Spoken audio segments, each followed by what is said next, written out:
we have seen the movie before, you know, from some very improper way, but it's a very nice experience for us. So we're really looking forward to sit down on the big screen. And the makeup part is very amazing. And to you, as an actor, what do you think of this part? Because it seems very complicated and it's kind of very difficult for the actor, I think. Yeah. I mean, it's actors continually jumping from one character to another, from one film to another, and makeup for me is just a way of expressing a character.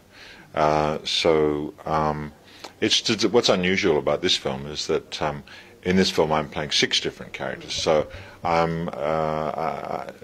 there was some quite extreme makeup changes in it, but that's sort of that's what we do, and so it's sort of second nature to you. There was only one character in this film where the makeup itself was difficult to deal with, and that was the Nurse Noakes character, because it was such thick prosthetic piece. It wasn't that she was a woman; that wasn't hard. It was that the suit I was wearing, the fat suit, it was actually physically really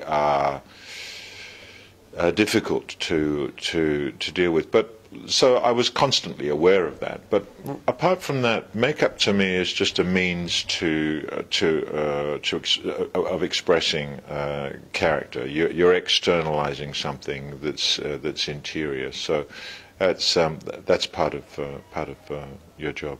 Okay. Before the shooting, did the directors ask you to choose the characters for your own choice, or they just separate all by themselves? No, we were working on film V for Vendetta about 7 years before Cloud Atlas, and Lana and Andy. I hadn't met Tom Tykwer then, but Lana and Andy and I were all reading the book around that time of Cloud Atlas, and loved the book and were talking about it in great detail. So by the time the script arrived, I knew the world and I knew the characters and I knew the story very well. I'd read it a couple of times, and Andy rang and said, "These are the roles we want you to play." So I was very clear about what roles I was playing, and that they were all in some way controlling forces within each story. That their goal in a way seemed to be maintaining their position in society and maintaining the structure of the society in which they live, and that was the link to all of those characters. So I was aware that I was playing the antagonist, if you like, in each story, and that was very clear to me. Right, so a reader, do you have your personal favorite? As a reader, yes. Or yeah, there were definite characters that when I read the book that I absolutely loved. I always loved Henry Goose, the character that one of the characters Tom Hanks plays. I thought he was well. He's one of the first characters you meet in the book as well.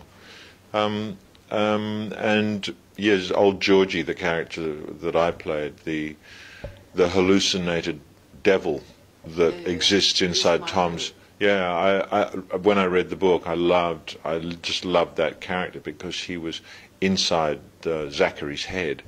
He's someone that's been created by a fear, and I was fascinated to play that character as an actor because I knew I was actually inside someone else's head. Georgie would only appear when Zachary was in a particular state of mind. So it was the idea of Georgie became really interesting to me. Well, that character seems that kind of character that make particularly for you. But we always had the question that why Wachowski, they always ask you to do the villains. I know V is the good guy, but yeah, well, that's right. V is. I mean, they're complex. They're complex characters. Yes, they're villains, but they're conflicted in some way. I mean, Agent Smith is a very constructed. He's a construct. He's a complete construct, and yet he starts to feel, and he starts to smell things, and he starts to feel human feelings, and it's that humanity that he can't deal with. It's the chaotic nature of life that is changing him that he can't deal with. So it's actually a very human, it's something that we all face, the chaos in our lives. And the great thing about Smith in The Matrix is that he seems to magnify that particular very human problem, even though he's the villain.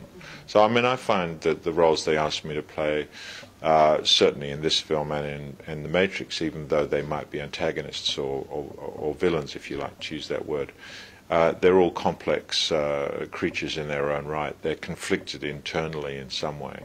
And then V is, yes, he's a revolutionary force. He's a force for change. In the world of Cloud Atlas, V would be one of the characters with the comet birthmark. He's someone who sacrifices his own life to bring about a change in the society. So actually, he's much more akin to some of those characters in Cloud Atlas than being a villain. I never saw him as that at all. He was someone who'd been repressed and held down and tortured and burnt, and as a result of that was forced to bring about a change in his life and in the life of others. I think you can never imagine how we affect the society in China. You know, something happened here before. There was a conflict between the government and the media, and people wear the mask of V Yeah. to show that Yeah. here. So it's very the image is very strong. It's very, very strong all around the world, that mask, that V mask. And it's fascinating that original character, historically, Guy Fawkes, was one of the players in a plot to blow up the Parliament in England, and that he was considered a radical, a dangerous terrorist in Elizabethan England. And yet he believed that he was trying to do something because he was being repressed and his Catholic faith was being repressed. And so depending on which side you look at these characters, they're either radical terrorists or they're revolutionary forces. And I mean, this country's had massive revolutionary changes in the last century. Quite massive swings from one political system to another, and it's fascinating, and that goes throughout all human history, in every country. But in this story, actually, we don't see a very clear chord in the story. It seems that anything is in the karma, and how do the director to convince to accept their ideas, because there's something changes. Sorry, the structure change and the relation of the characters change, and what do you think of their adaptation? Yeah, I think I mean, if you've read the book and seen the film, you understand that they're structurally very, very different, and the book is told more like a series of, like a Russian doll, like a matryoshka. You see one story, and then inside that there's another story, and then inside that there's another story, and so you get half of each of the story, and then the second half of the book is the telling of the second half of each story. And in the film, all those stories are told parallel to each other. And I think as you watch the film, they're initially 6 separate stories, and the more you watch it, the more those threads come together, and you start to draw parallels between each. I mean, the parallels are drawn for you, but you start to create links for yourself, and you see similar structures being repeated in each of the stories, and so eventually that film becomes one. It's like 6 threads coming together, being woven into a multicolored thread, and I think the film's quite radical in that way, in its structure, and it asks you to sit and accept and to take this story on face value, and not to worry about it actually, but to let it happen to you, and And I think what the fascinating thing for me is when you watch the film that it increasingly becomes that one story, which is what happens when you read the book. But have you ever been confused of this all complex period? Confused about the structure, the layers of the story? No, not at all. No, I had read the book a couple of times before reading the script, so it wasn't ever not ever a confusing thing for me. But what about to prepare the characters? It seems to us that everything that they have some very strong connection. But if you forget maybe a little part of this, the first story might get confused of the second one. So, but to you, how do you prepare every character? They have to be. You have to build a connection between them, or just do it separately. I mean, I was aware of the Uber character, if you like, the meta character, the arc of one character, but in playing each character, play that absolutely separately. So you're in a particular geography, you're in a particular time, you're have particular ideas, and you will play that scene as you would play any scene in any film, with another actor. So whatever's happening, that's your focus, is what you're doing now. And tomorrow you might be playing a different character in a different. So I approached everything separately, but I had a very strong understanding of the way in which the film might be viewed and the links that people will draw between those characters, particularly because they see my face playing. So as a viewer, you draw those connections. As an actor, you play the differences because the similarities are there; they're evident on your face. But so it was, in that way, it was similar to any other film. It was just like it was more like a repertory theatre company, like jumping from one role to another, from one night to the next, which happens in some theatre companies around the world. You will, as an actor, be changing roles from Monday to Tuesday to Wednesday, playing a different role. So it was a little bit like that. But to the audience, it's very difficult to recognize the faces. Yeah, I think some of the characters you wouldn't necessarily recognize the actor, but others they're very clearly that's the same actor. There's only 2 or 3 roles that you might not know who that person is, and so at the end when the credits come up and you realize, that's you might not recognize me as Nurse Noakes, for instance, but yeah. But you still will be exciting when you see the completely different faces in the mirror, or maybe you or the other actors will be excited for the scene. Yeah, it was funny. It was we had a lot of fun in the makeup van as actors, sometimes not recognizing the other actors. Yeah, there was a great spirit about the actual making of it, and it was an unusual treat for us, you know. The funny part is that the girl plays the boy. Yeah, yeah. We were swapping genders and races, and I mean but that's not just some sort of crazy idea from a filmmaking point of view. It's actually inherent in the ideas in the book and in the script that those ideas, those structural things that were happening were actually came from the ideas within the original material. A lot of people talk about the nurse who plays a mother is very a kind of very annoying nurse in the movie, and actually you said that it's not very difficult to play a woman, but actually how did the makeup and the character itself can affect your acting? Yeah, it was more difficult physically to deal with that character, but no, in the book she's a woman who believes that all the old people in her care are like children, little children who need to be spanked and chided and controlled. So her goals seemed very clear to me. She had a very strong sense of how things should be done, that this is what you should do every day. And she reminded me very much of people I'd met as a child, older women who I'd met who were like school teachers and who were very, very, very particular and very ordered. and didn't want anything to change, and you had to do what they said. And so that character always amused me when I read the character. She was very funny, and it's the funniest. That's the funniest of all the stories. That's the one with the most sort of buoyant humour to it. It's the most comedic.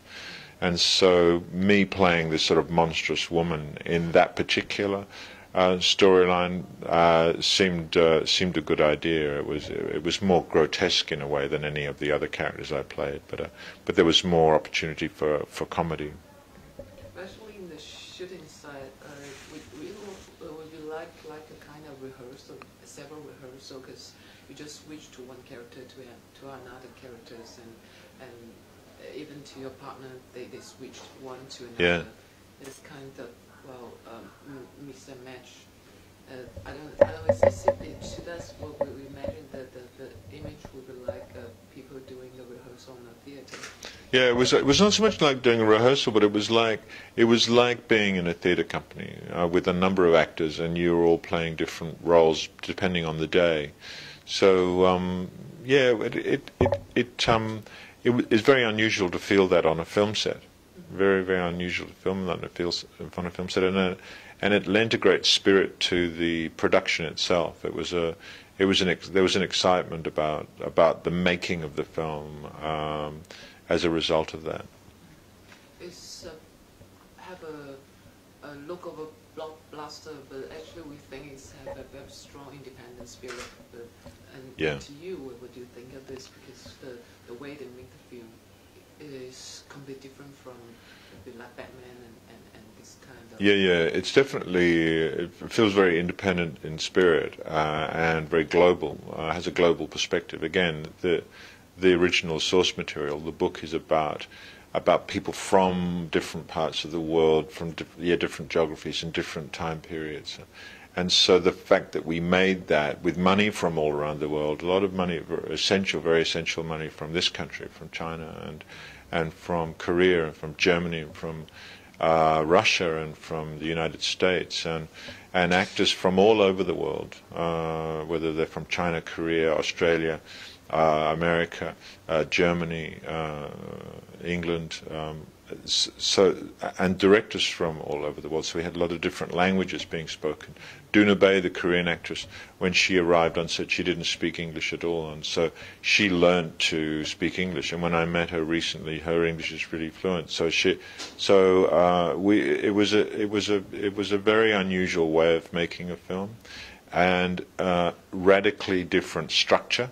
The film itself is a very different film. It's unlike anything you've ever seen before, and it requires that you watch it in a different way. But I think, and it speaks to humanity, past and future, and so I think from that perspective, it's a very independently has a very independent spirit to it, and a very radical spirit, very strong political spirit to it. So what's this experience to work with 3 directors at the same time? Wonderful, but I worked with, of course, on any one day you were just working with, you're either on Lana and Andy's set or you were on Tom's set. And Tom initially was in Glasgow filming for 3 weeks in Scotland, and Lana and Andy were filming down in Mallorca, so the sets were separate, so it was like two different films actually. And we came together in Germany, and at the studios there, both sets were operating at the same time, sort of next door to each other. They're doing the same story, but with different position.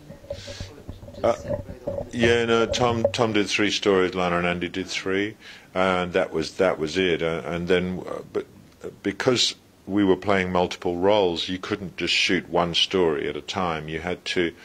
The actors had to move around because we were all in all of the stories. So you had to be chopping and changing from day to day. It wasn't like you could shoot all of one character and then move on to the next. So there were some weeks where I would play 5 characters in the 1 week, and that was not uncommon. Yeah.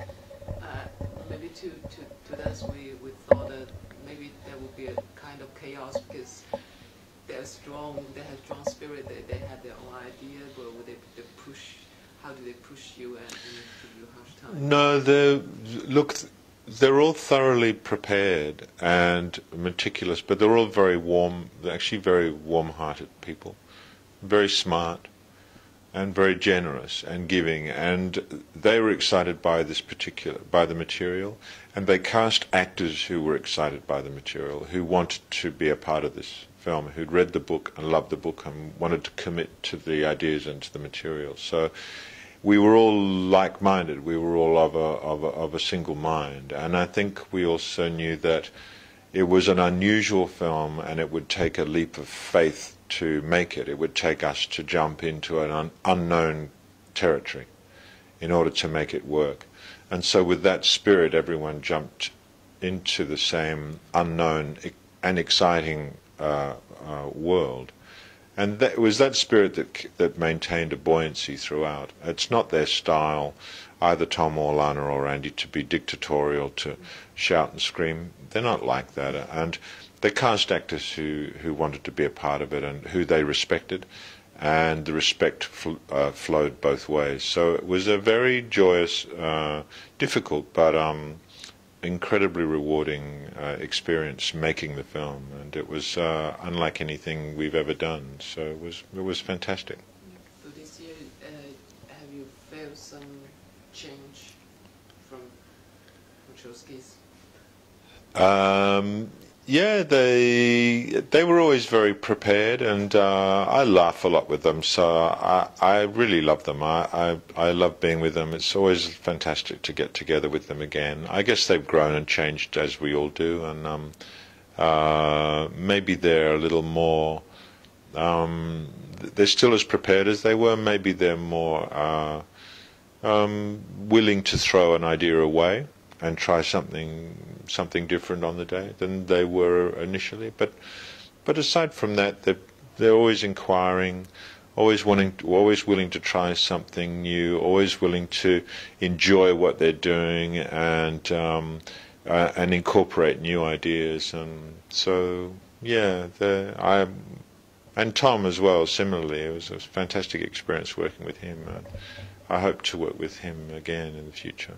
You're the first one that asked you to do this movie? No, we talked about it when we were doing V for Vendetta, but no, I think it was quite early on. No, Tom Hanks was involved, and Halle, and then I think Jim Broadbent and myself probably around the same time, and then Ben Whishaw and. Yeah, people were at it, but I think once they had me in mind. They had me in mind, but I think they just needed to secure certain money deals. They needed to secure someone like Tom, and he was very. It was very. Once they had him, they had a certain amount of money, and they knew they could then progress on to the next phase. And the money was always problematic because it's an unusual film and it wasn't a classic studio film. So, and then once you have one actor, then it's easier. Then you can sort of actually make an approach to some of the other actors, and then once you have them, then it's easier to get other little bits of money too. So it's a funny, very difficult, torturous process. People thought this movie, this book is kind of impossible to adapt, but you as a reader and an actor at the same time, actually, what do you think? Well, now what have you seen the movie here, and actually, what you when you look back, well, how do you think that this experience, wait for a long time, you just maybe sometimes you don't know what will happen next. Yeah. So now, what's the feeling about this? Yeah, certainly it was a radical book to read. It was, as a reading experience, it's really unlike anything you've read. And so the idea of making it into a film seemed kind of, well, it was always going to be unbelievably difficult. And it was for them, and it was a long process. But if you think about the the elements in each story that are similar, they're actually structurally quite similar in many ways, and a lot of the power structures in each story are similar, and so you can start imagining telling those stories in parallel rather than one after the other. And so then that idea made them think, well, this is actually what we should do, that all these stories should be told together. You can't tell one film and then stop and then tell another.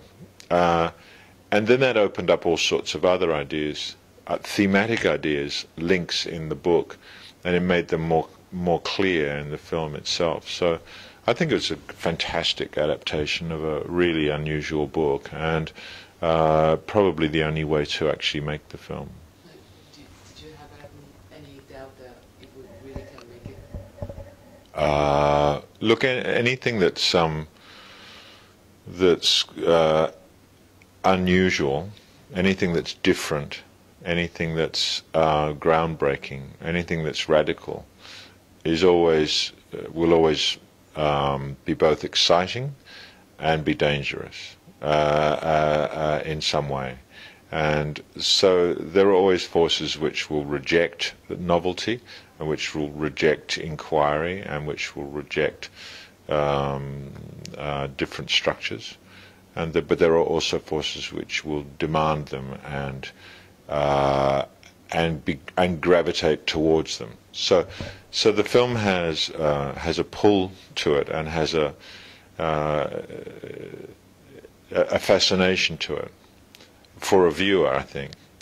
But it also has some people might just reject the idea. But I think in this country you have links to the past, to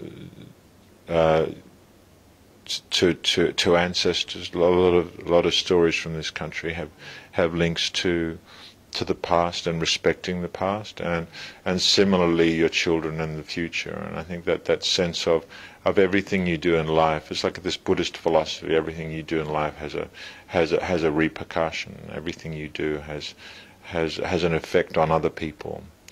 I think that's something that will be probably embraced very much in this country. Have you ever met David Mitchell? David Mitchell, yes, absolutely, yes. And I'd read all of David's books before I met him, and when I read Cloud Atlas, 8 or 9 years ago now, I immediately went and read all of his other books. So I was very excited to meet him in Germany. And he came to the first read-through. We had the first day we all met in Berlin, and all the actors were there, and we all read the script with Lana and Andy and Tom, and David Mitchell was there reading, and we all read the script together around a big table.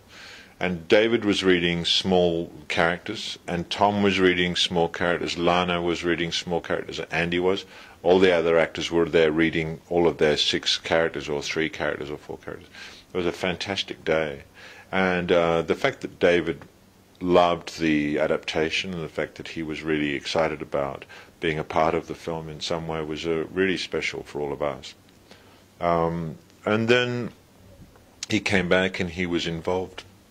He wanted to be involved. They got him a couple of roles, so he's in the film as an actor as well, just a little role. So it was wonderful to meet him and talk to him about his other books, and talk to him about how Cloud Atlas came about, and how originally he'd had 9 stories.